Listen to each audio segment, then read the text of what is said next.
Good morning everyone! Have a great day. Ang ganda ng panahon ngayon. At ngayon, ipapakita ko sa inyo ang mahiwagang sikwa. Nako naman yan. Alam niyo ba ang sikwa guys ay isa sa pinakamabisang paraan upang bababa ang inyong mga high blood na dugo. O diba ang ano niya, ang sakto lang siya sa size. So pwede na natin siyang kunin. Iano natin sa utan, o di ba?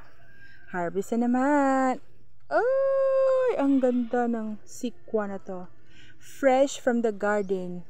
So, trivia muna tayo konti. Ang sikwa ay isa sa mga halaman o vegetable na magpapababa ng iyong high blood pressure o dugo. So, sa mga high blood dyan, kain-kain naman tayo dyan. Swak ito. Bye-bye. Good morning.